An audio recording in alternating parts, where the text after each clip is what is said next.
Asas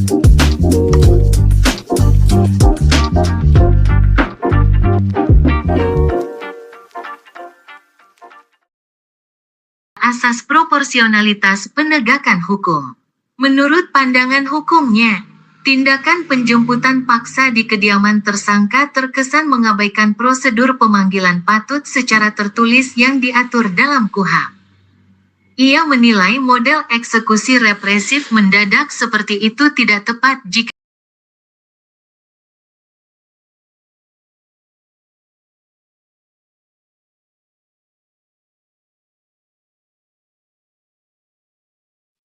Bismillahirrahmanirrahim. Assalamualaikum warahmatullahi wabarakatuh. Halo, selamat pagi dan Anda menyaksikan podcast dari Pulau Gadung untuk edisi Sabtu 27 Juni 2026. Tema kita untuk hari ini adalah apa ya? Ya, tema kita untuk hari ini adalah mantan wakil Kapolri di kasus Roy Suryo dan Dr. Tifa. Kalau mau intervensi, saya langsung ngomong ke Kapolda. UGM dan Laboratorium Forensik Polri memastikan ijazah S1 Kehutanan Jokowi lulusan 1985 adalah asli. Narasi bahwa ijazah itu palsu resmi dinyatakan sebagai hoaks. Hari ini podcast kita buka dengan berita UGM dan Badan Forensik Polri menyatakan bahwa kasus ijazah kasus ijazah palsu Jokowi dengan tersangka Roy Suryo dan Dr. Tifa dibuka kembali. Mantan Wakapolri Ogro Seno mengkritik keras Polda Metro Jaya karena menilai cara penangkapan tersangka berlebihan, seperti menangkap teroris. Kalimatnya, kalau mau intervensi, saya langsung ke Kapolda, menegaskan bahwa ia turun tangan demi meluruskan aturan hukum acara, KUHP, bukan untuk mencampuri isi kasusnya.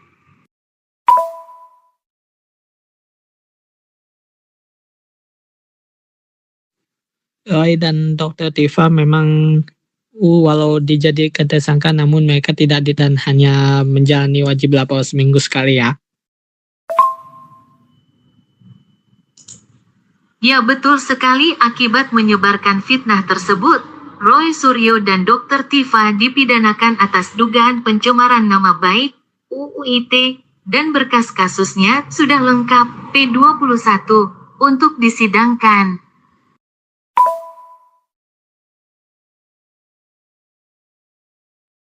Apalagi kasus Roy Suryo dan Dr. Tifa soal ijazah palsu Jokowi ini sangat menarik untuk kita bahas. Pihak yang vokal menyebarkan fitnah tersebut, Roy Suryo dan Dr. Tifa, resmi menjadi tersangka pencemaran nama baik, UU ITE, dan berkas perkara mereka sudah lengkap, P21. Begitu juga Jokowi yang terkesan seperti mengulur-ulur waktu demi menghindari persidangan kasus ijazah palsu. Dua figur publik yang vokal menyuarakan tuduhan ini, yaitu Roy Suryo dan Dr. Tifa, ditetapkan sebagai tersangka oleh penyidik. Menurutku jika Roy Suryo dan Dr. Tifa memang menjadi tersangka, apa alasan dibalik penetapan mereka berdua? Berkas perkara keduanya telah dinyatakan lengkap, P21, oleh pihak kejaksaan, yang menandakan bahwa alat bukti sudah memenuhi syarat untuk melangkah ke tahap persidangan.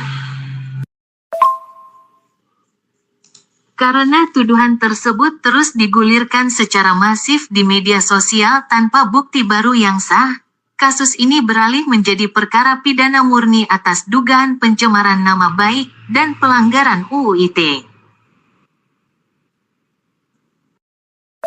Termasuk juga dalam menghadapi berbagai fakta-fakta terbaru mengenai kasus ijazah palsu Jokowi yang melibatkan UGM tempat Jokowi kuliah dan juga Roy Suryo dan Dr. Tifa yang berusaha untuk membongkar keaslian ijazah Jokowi itu. Ogroseno menyoroti tindakan Polda Metro Jaya yang melakukan penjemputan paksa terhadap tersangka di kediaman mereka. Menurutnya, prosedur represif seperti itu biasanya dicadangkan untuk kejahatan luar biasa, extraordinary crime, seperti terorisme atau bandar narkoba. Bukan untuk kasus pelanggaran UU ITE atau pencemaran nama baik. Ia menilai polisi mengabaikan asas hukum acara yang patut KUHP. Seperti yang sudah disampaikan oleh Roy menyatakan bahwa ia siap untuk membongkar apa saja yang ada mengenai ijazah palsu di pengadilan. Selain itu, Jokowi diminta untuk secara terbuka hadir di persidangan kasus ijazah palsu yang melibatkan dirinya. Uji laboratorium forensik yang dilakukan oleh Bareskrim Polri bukan sekadar pengecekan visual biasa. Tim ahli melakukan pemindaian digital tingkat tinggi untuk memeriksa komponen fisik ijazah Jokowi. Pemeriksaan meliputi jenis serat kertas yang digunakan pada tahun 1985, karakteristik tinta tanda tangan, hingga keselarasan tata letak, layout, tulisan. Hasil laboratorium menyatakan bahwa seluruh unsur tersebut identik dan konsisten dengan dokumen pembanding, ijazah asli milik rekan seangkatan Jokowi. Sehingga secara ilmiah tidak ditemukan unsur rekayasa atau pemalsuan. Selain itu juga, Dr. Tifa menunjukkan sesuatu yang serupa dengan Roy tentang ijazah palsu Jokowi, sebuah kasus yang menjadi skandal besar di Indonesia. Status P21 yang dikeluarkan oleh Kejaksaan Agung menandakan bahwa proses penyidikan yang dilakukan oleh kepolisian telah selesai dan memenuhi syarat formil maupun material. Dengan status ini, tanggung jawab atas tersangka, Roy Suryo dan Dr. Tifa, beserta seluruh barang bukti digital, unggahan media sosial, hasil tangkapan layar, dan analisis digital forensik, dilimpahkan dari kepolisian ke Jaksa Penuntut Umum, JPU, untuk segera disusun dakwaannya dan disidangkan di pengadilan.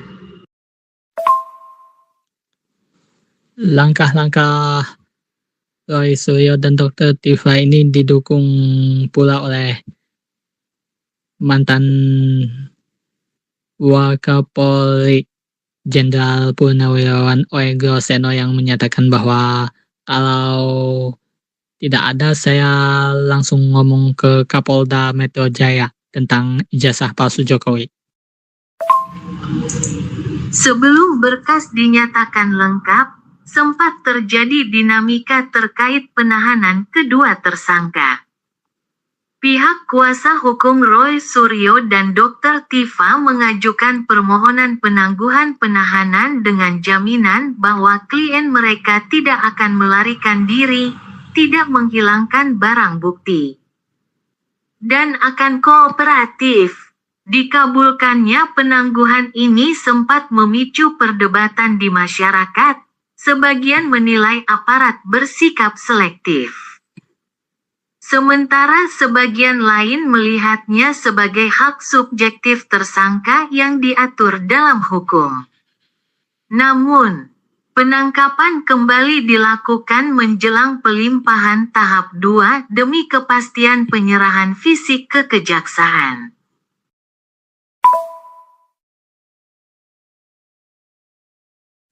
Sementara itu, Ogroseno menyatakan bahwa dirinya siap mendukung langkah Roy dan Tifa untuk menunjukkan kepalsuan ijazah Jokowi di pengadilan dalam persidangan perdana kasus ijazah palsu Jokowi yang akan diselenggarakan nanti.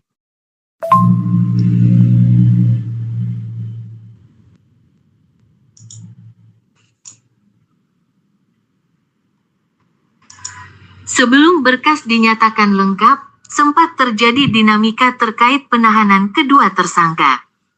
Pihak kuasa hukum Roy Suryo dan Dr. Tifa mengajukan permohonan penangguhan penahanan dengan jaminan bahwa klien mereka tidak akan melarikan diri, tidak menghilangkan barang bukti, dan akan kooperatif.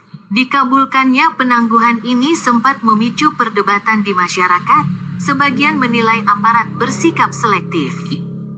Sementara sebagian lain melihatnya sebagai hak subjektif tersangka yang diatur dalam hukum. Namun, penangkapan kembali dilakukan menjelang pelimpahan tahap 2 demi kepastian penyerahan fisik ke kejaksaan. Menurutnya, Oego Seno menyatakan telah mendukung baik langkah dirinya dan Dr. Tifa ke pengadilan terkait kasus ijazah palsu Jokowi. Roy menyatakan bahwa Oego Seno benar-benar telah mendukungnya. Merespons kritik dari internal maupun eksternal, Polda Metro Jaya mengeluarkan argumen berbasis regulasi internal. Pihak Polda menyatakan bahwa penjemputan dilakukan demi kepastian hukum agar proses pelimpahan tahap 2 tidak tertunda. Kepolisian berlandaskan pada penilaian subjektif penyidik bahwa ada potensi hambatan teknis atau kesehatan jika tidak dilakukan pengawalan langsung secara intensif menuju kejaksaan. Mengingat tenggat waktu penuntutan yang berjalan ketat setelah berkas dinyatakan P21. Selain itu, jika Oego Seno menyatakan menyambut baik serta mendukung langkah Roy dan Tifa dalam membongkar kepalsuan ijazah Jokowi, bagaimana kelanjutannya nanti di persidangan? Tapi jangan kemana-mana dulu pemirsa, DPG akan kembali setelah jeda iklan yang satu ini. Tetaplah bersama kami. Secara jangka panjang, kelanjutan kasus dari poin 4 hingga 9 ini menciptakan jurisprudensi baru dalam penegakan hukum digital di Indonesia. Kasus ini menegaskan garis batas yang sangat tebal antara hak mengkritik jalannya pemerintahan dengan tindakan menyebarkan tuduhan faktual yang tidak berbasis data, fitnah. Dampak sosialnya memaksa para pengguna media sosial dan aktivis untuk lebih berhati-hati dan melakukan verifikasi berlapis sebelum menyebarkan narasi yang berpotensi merugikan reputasi personal seseorang di ruang publik. Oke pemirsa, kita akan jeda iklan sesaat lagi.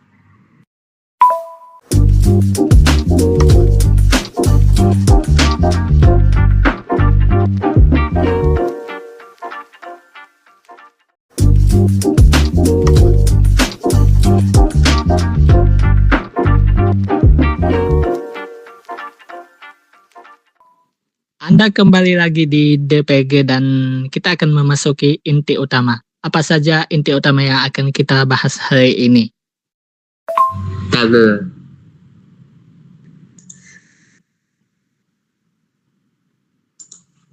Berikut adalah penjabaran utuh dan mendalam mengenai seluruh rangkaian peristiwa ini, yang membedah akar masalah, konsekuensi pidana, hingga perdebatan prosedural di tingkat kepolisian. 1. Akar masalah, kepastian hukum keaslian ijazah Jokowi. Pangkal dari seluruh polemik ini adalah tuduhan bahwa ijazah S1 Joko Widodo dari Universitas Gadjah Mada, UGM, adalah palsu. Oego Seno menyatakan siap untuk memberikan kesaksian terbaru di dalam sidang perdana ijazah palsu Jokowi dengan tersangka Roy Suryo dan Dr. Tifa di pengadilan suatu saat nanti. Selain itu juga Bareskrim Polri menyatakan telah melimpahkan berkas perkara tersebut ke pengadilan untuk selanjutnya diadakan sidang perdana dalam kasus tersebut. Pihak Laboratorium Forensik Kepolisian telah melakukan pemeriksaan digital dan fisik terhadap dokumen ijazah tersebut.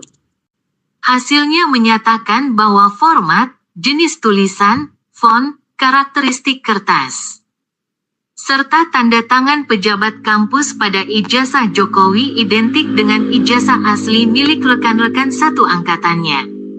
Oleh karena itu, narasi ijazah palsu secara hukum dinyatakan sebagai hoaks, berita bohong. Sementara itu, di sisi lain, Jokowi yang ditanyai wartawan mengenai kehadiran dirinya di persidangan perdana kasus ijazah palsu menyatakan santai dan secara belak-belakan tidak akan menghadiri persidangan tersebut. Karena tuduhan tersebut terus digulirkan secara masif di media sosial tanpa bukti baru yang sah, kasus ini beralih menjadi perkara pidana murni atas dugaan fitnah, pencemaran nama baik, dan pelanggaran UU ITE. Penetapan tersangka, dua figur publik yang vokal menyuarakan tuduhan ini, yaitu Roy Suryo dan Dr. Tifauzia Tiasuma, Dr. Tifa, ditetapkan sebagai tersangka oleh penyidik. Status P21, berkas perkara keduanya telah dinyatakan lengkap, P21, oleh pihak kejaksaan. Roy menyatakan bahwa Jokowi secara terbuka harus hadir di persidangan, namun Jokowi enggan dan menyatakan belak-belakan terkait masalah persidangan ijazah palsu. Penyidikan oleh Bareskrim Polri tidak sekadar mengandalkan klarifikasi lisan.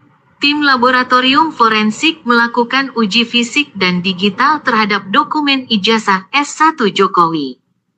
Pemeriksaan ini mencakup keselarasan jenis kertas era 1980-an, karakteristik tinta tanda tangan pejabat kampus kala itu, hingga pola cetakan, layout. Hasilnya menunjukkan dokumen tersebut identik dengan dokumen pembanding milik alumni UGM angkatan sama, sehingga secara ilmiah tuduhan pemalsuan dinyatakan gugur. Yang seperti yang dibilang dari tadi, Jokowi menyatakan secara belak-belakan tidak akan menghadiri persidangan perdana dalam kasus ijazah palsu Jokowi dengan tersangka Roy Suryo dan Dr. Tifa yang sekarang dinaikkan statusnya menjadi terdakwa.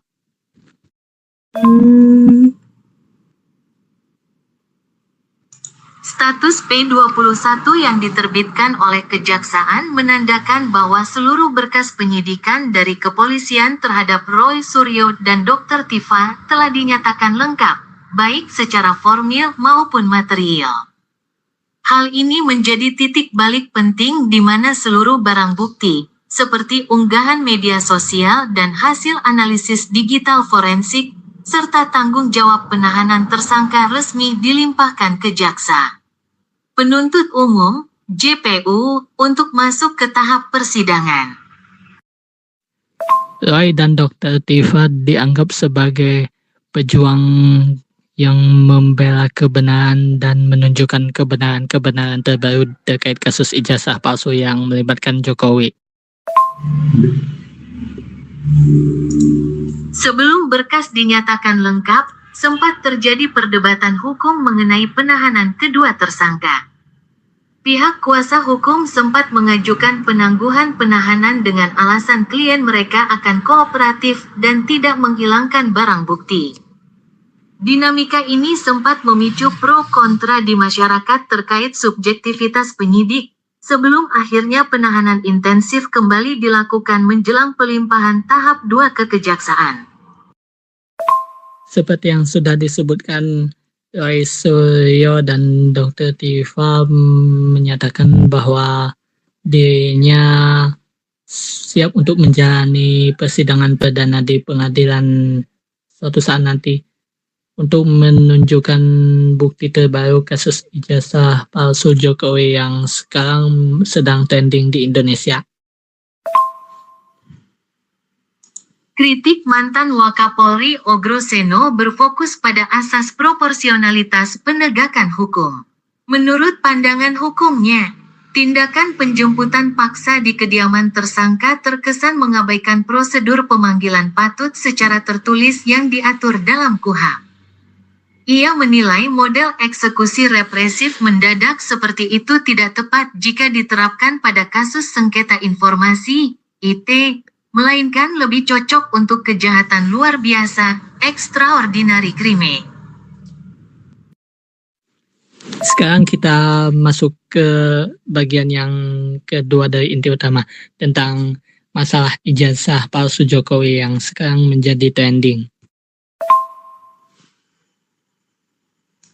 Kalimat ikonik Ogro Seno, "Kalau mau intervensi, saya langsung ke Kapolda," merupakan sebuah penegasan etika birokrasi dan kekuasaan. Sebagai purnawirawan Jenderal Bintang 3, ia menegaskan bahwa jika tujuan kedatangannya adalah untuk melakukan titip perkara atau intervensi ilegal, ia akan menggunakan jalur komando tingkat atas, Kapolda. Karena ia memilih mengkritik secara terbuka di tingkat bawah dan media, hal itu membuktikan gerakannya murni sebagai fungsi kontrol sosial demi meluruskan hukum acara. Bukan membela substansi hoaks tersangka. Secara terbuka, Roy mengajak Jokowi untuk turut serta mendatangi persidangan perdananya sebagai terdakwa dalam kasus ijazah palsu Jokowi. Namun Jokowi menyatakan dengan belak-belakan bahwa ia tidak akan menghadiri persidangan itu.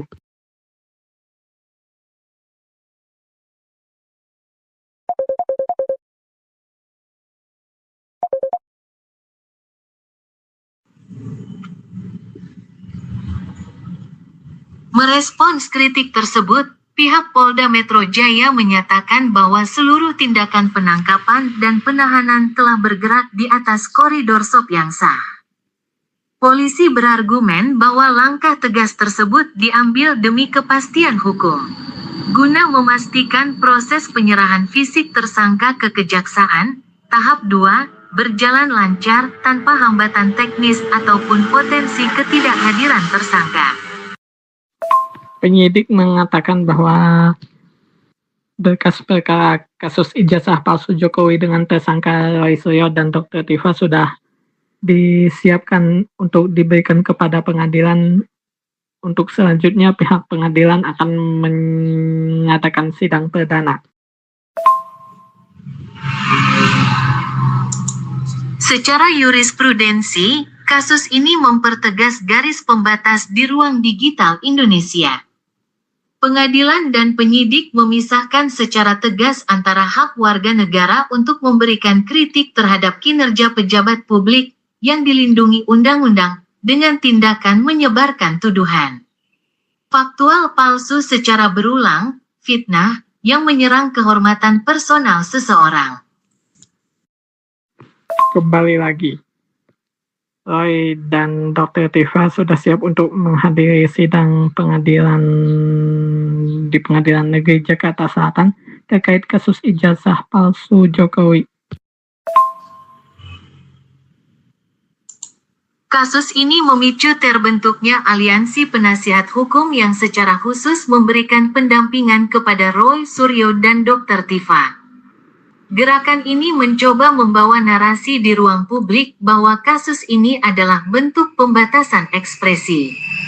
Mobilisasi ini membuat perdebatan hukum tidak hanya mengunci di ruang penyidikan, tetapi juga melebar menjadi komoditas perdebatan politik sosial yang hangat.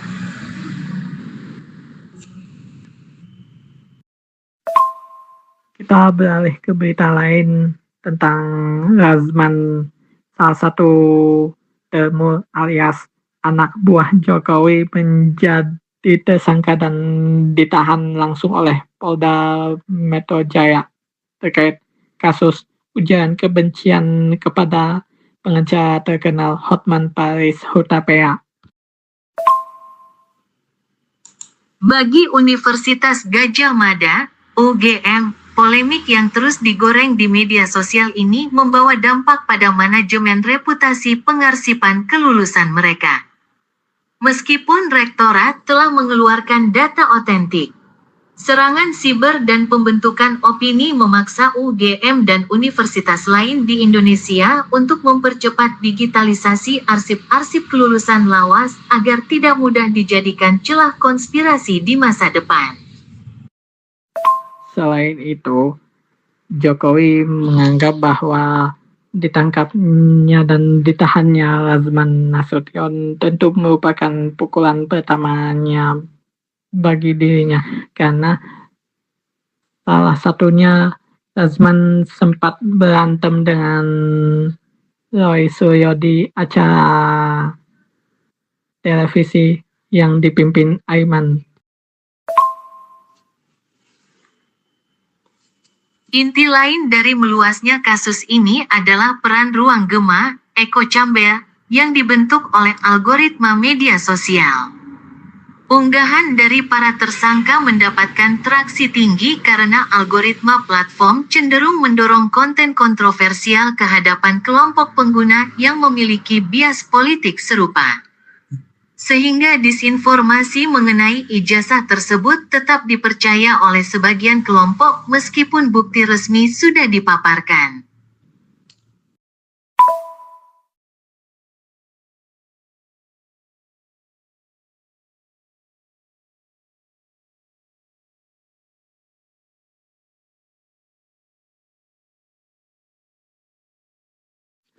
Kalau memang Roy dan Dr. Siva benar-benar menjadi terdakwa dan diadakan persidangan untuk mereka berdua dan mereka siap untuk menjalankan sidang tersebut dengan sepenuh hati. Dan inilah informasi terbaru tentang sorotan lembaga HAM terhadap penggunaan pasal karet dalam Undang-Undang ITE. Inilah dia informasinya. Beberapa LSM di bidang hak asasi manusia turut memantau jalannya kasus ini. Mereka menyoroti penerapan pasal-pasal penyebaran berita bohong dan pencemaran nama baik yang dinilai berpotensi menciptakan ketakutan di masyarakat untuk bersuara, chilling effect.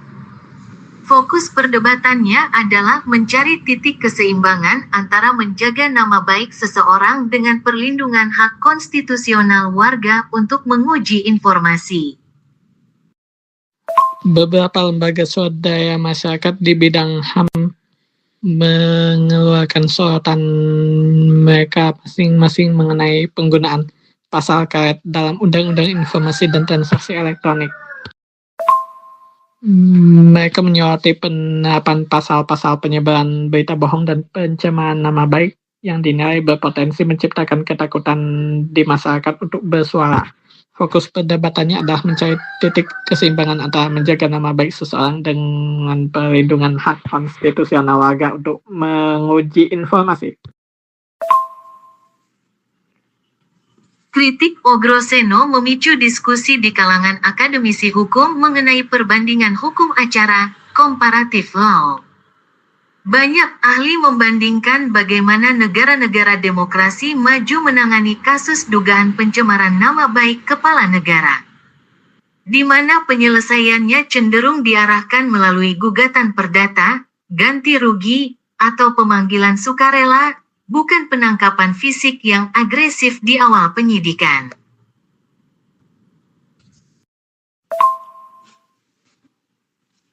Mengingat figur yang terlibat berada di pusaran kekuasaan dan oposisi, penegakan hukum oleh Polda Metro Jaya berada di bawah lensa pengawasan yang sangat tajam.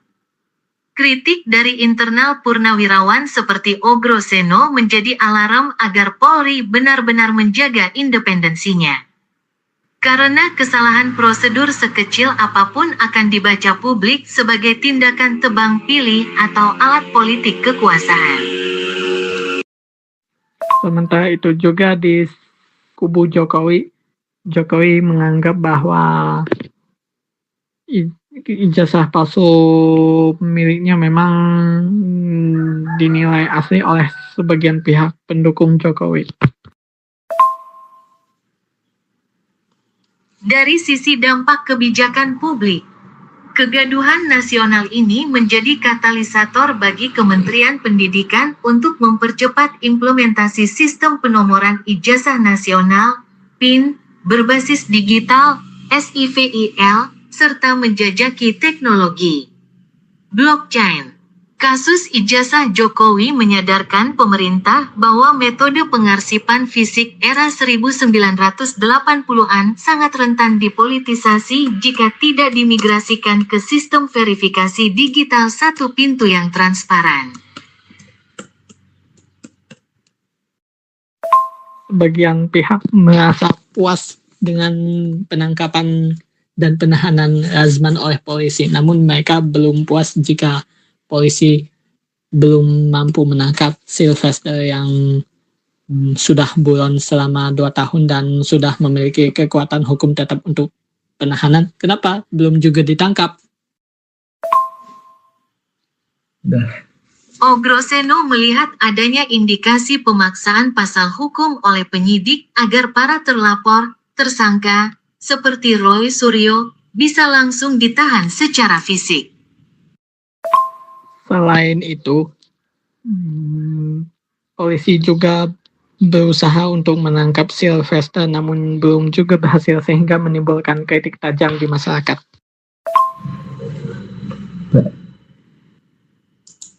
Penegakan hukum dalam kasus ini dinilai sangat selektif dan mengabaikan semangat keadilan restoratif yang dicanangkan sendiri oleh Korps Bayangkara melalui peraturan kepolisian, Perpol. Nomor 8 tahun 2021. Terdapat standar ganda yang nyata ketika laporan terhadap tokoh-tokoh tertentu yang dekat dengan lingkar kekuasaan bisa dengan mudah dihentikan, diterbitkan SP3. Sementara berkas perkara bagi pihak yang vokal dan berada di posisi oposisi justru dipacu sedemikian agresif hingga dinyatakan lengkap P21. Dari inti utama ini kita belajar bahwa persidangan kasus ijazah palsu Jokowi dengan terdakwa Roy Suryo dan Dr. Tifa akan berjalan sebentar lagi dan Roy sudah menyiapkan bukti-bukti yang kuat untuk ditunjukkan di persidangan perdana serta Komjen Pol Purnawirawan Ogroseno yang mengatakan bahwa jika tidak ada saya akan ngomong ke Kapolda Metro Jaya. Demikianlah inti utama kita di podcast DPG dan kita akan memasuki tanya jawab, tapi jangan kemana-mana dulu pemirsa, DPG akan kembali setelah yang satu ini.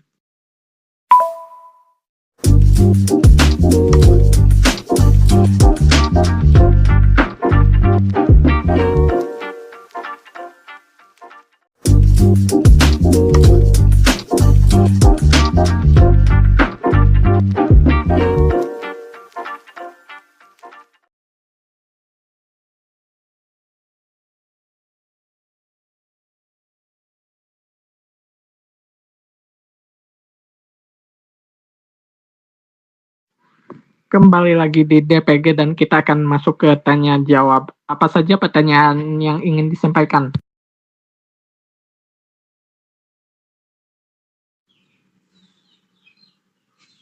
Lalu Jenderal, kalau kita bedah dari kacamata dakwaan, di dalam persidangan ini kan penyidik dan jaksa menempelkan pasal 310 dan pasal 311 KUHP tentang pencemaran nama baik dan fitnah kepada Roy Suryo, Rismon, dan Dr. Tifa. Tanggapan Anda sebagai saksi ahli melihat konstruksi pasal pidana umum ini bagaimana?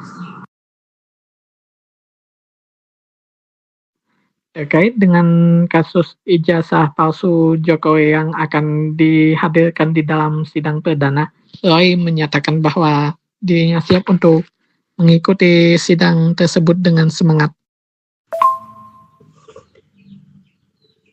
Salah kaprahnya di sebelah mana, Jenderal? Bukankah delik pencemaran nama baik itu memang ada di KUHP? Apalagi juga kasus ijazah palsu Jokowi ini merupakan skandal terbesar dalam sejarah Indonesia tentang bagaimana seorang mantan presiden Indonesia memiliki ijazah yang ternyata palsu. Jadi penahanan itu adalah target utamanya, bukan esensi hukumnya.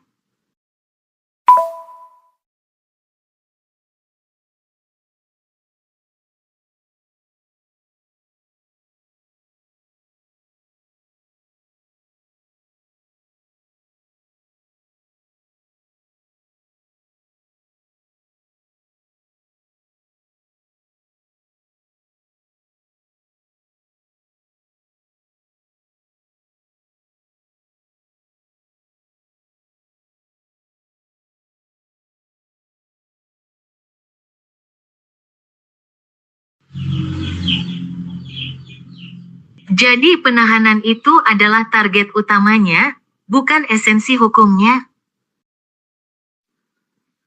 Hukum pidana menurut Oegoseno itu sifatnya kaku dan tidak boleh ditarik-tarik menggunakan analogi paksaan demi memuaskan target tertentu atau pesanan kepentingan.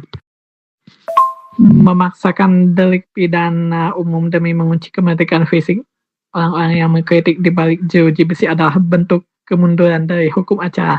Disinilah letak rusaknya malah profesionalisme kepolisian yang harus kita luruskan di persidangan. Demikian pernyataan Oegoseno saat diwawancarai oleh sejumlah wartawan di gedung Polda Metro Jaya.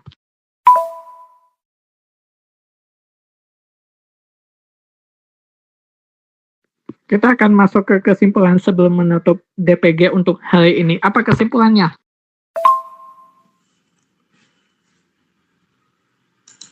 Perkara ini sejatinya berada di bawah payung hukum pidana khusus, lex specialis, yaitu sengketa informasi publik dan UU ITE. Namun, ada indikasi kuat penyidik sengaja menempelkan pasal-pasal pidana umum dalam KUHP, seperti pasal 310 dan 311 tentang fitnah, pencemaran nama baik, yang ancaman hukumannya di atas 5 tahun. Hal ini diduga sebagai siasat hukum agar memenuhi syarat objektif KUHP untuk langsung melakukan penjemputan paksa dan mengunci kemerdekaan fisik tersangka di balik jeruji besi.